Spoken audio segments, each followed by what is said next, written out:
কংগ্ৰেছ দলটোৱে উত্তৰ পূৰ্বাঞ্চলক বহু দীৰ্ঘদিন তেখেতসকলে শাসন চলালে কেন্দ্ৰীয় ৰাজ্যত তেখেতসকলে বাৰংবাৰ ক্ষমতাত অধিষ্ঠিত হ'ল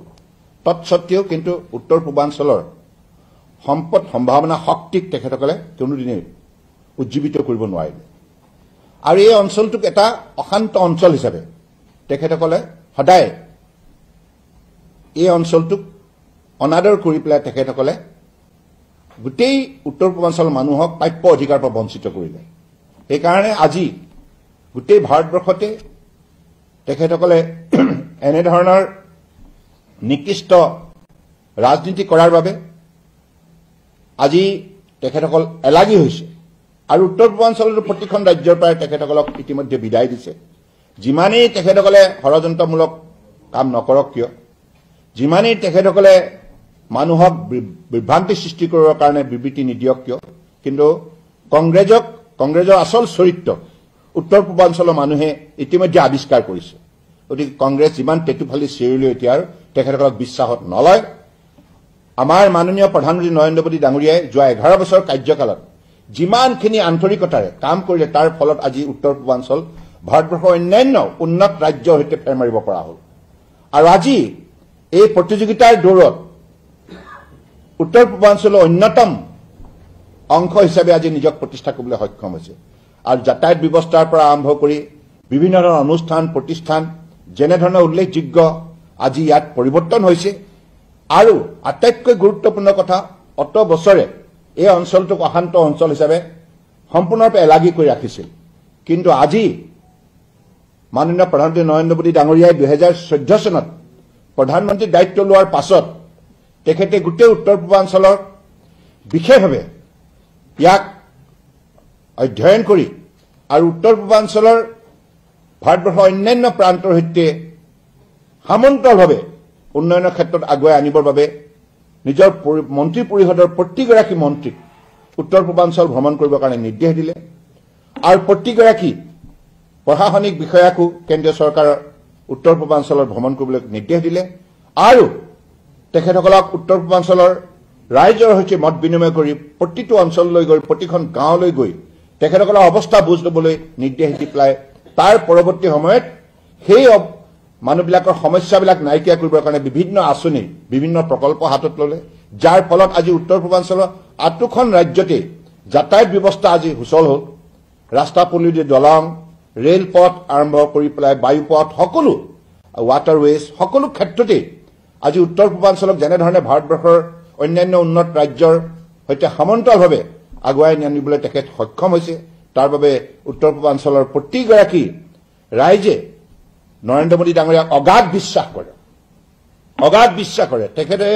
আমাৰ উত্তৰ পূৰ্বাঞ্চলৰ কৃষ্টি সংস্কৃতি ভাষা সাহিত্য মাটি ভেটি অস্তিত্ব সকলো সুৰক্ষিত কৰিবৰ বাবে তেখেতে যিখিনি দৃষ্টান্তমূলক পদক্ষেপ ল'লে তাৰ বাবে উত্তৰ পূৰ্বাঞ্চলে আজি উন্নয়নৰ যাত্ৰাত অত্যন্ত উৎসাহেৰে অংশগ্ৰহণ কৰিছে আজি যেনেধৰণে উগ্ৰপন্থীৰ সৈতে বাৰ্তালাপ কৰি শান্তি প্ৰতিষ্ঠা কৰিছে যাৰ ফলত আজি উত্তৰ পূৰ্বাঞ্চল বিশেষকৈ বিভিন্ন ৰাষ্ট্ৰ আৰু অন্তঃৰাষ্ট্ৰীয় যিবিলাক ডাঙৰ ডাঙৰ কোম্পানী তেখেতসকলে আজি নিৱেশ কৰিবৰ কাৰণে তাত বিনিয়োগ কৰিবৰ বাবে আন্তৰিকতাৰে আগবাঢ়ি আহিছে তাত ইনভেষ্টমেণ্ট সামিট হৈছে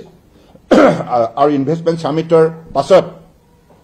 আপোনালোকে দেখিছে যে কেনেধৰণে ডাঙৰ ডাঙৰ উদ্যোগপতিসকলে তাত আজি বিনিয়োগ কৰিবৰ কাৰণে আগবাঢ়ি আহিছে ইয়াৰ অৰ্থ স্পষ্ট এতিয়া উত্তৰ পূৰ্বাঞ্চল পাছলৈ নাছে উত্তৰ পূৰ্বাঞ্চল এতিয়া আৰু সেই কোণত থকা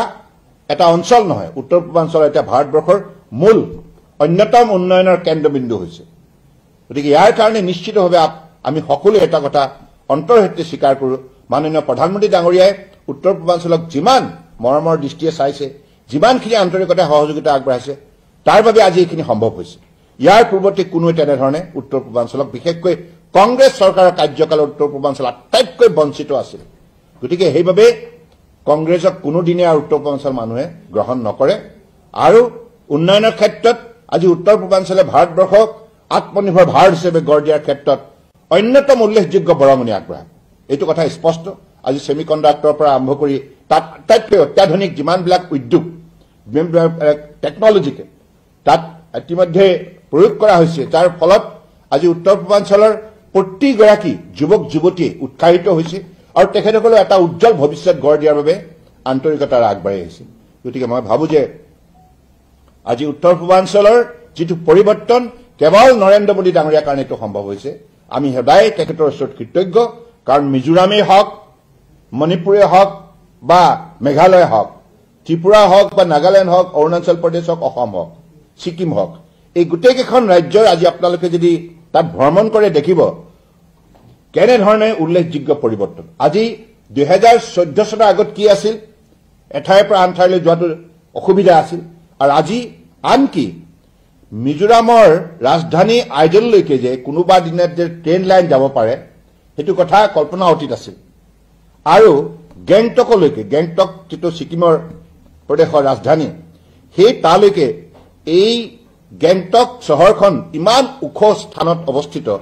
সাগৰৰ পৃষ্ঠৰ পৰা 1600 মিটাৰ ওপৰত অলমোষ্ট 5000 ফিট ওপৰত তালৈকে সুৰংগ নিৰ্মাণ কৰি হিল কাটি কাটি ৰেল পথ নিৰ্মাণ কৰা হৈছে গতিকে মাননীয় প্ৰধানমন্ত্ৰী নৰেন্দ্ৰ মোদী ডাঙৰীয়াই উত্তৰ পূৰ্বাঞ্চলক যেনেধৰণে উন্নয়নৰ ক্ষেত্ৰত আগুৱাই আনিবৰ কাৰণে সন্মুখৰ পৰা নেতৃত্ব দিছে আন্তৰিকতা দেখাইছে সহযোগিতা আগবঢ়াইছে তাৰ বাবে সদায় তেখেত কৃতজ্ঞ উত্তৰ পূৰ্বাঞ্চলত আপোনালোকে যদি জলপথৰ কথা কয় ইনলেণ্ড ৱাটাৰৱেজৰ কথা কয় তেতিয়াহ'লে 20খন আমাৰ ৰাষ্ট্ৰীয় স্বীকৃতিপ্ৰাপ্ত আছে জলপথ আছে আৰু 20খন ইতিমধ্যে তাতেই গোটেইকেইখন ৰাজ্যত য'ত য'ত জলপথৰ ক্ষেত্ৰত অধ্যয়নৰ পাছত আমি দেখিছো যে ইয়াত অপাৰেশ্যনেল কৰিব পাৰি তেনেধৰণে মিজোৰাম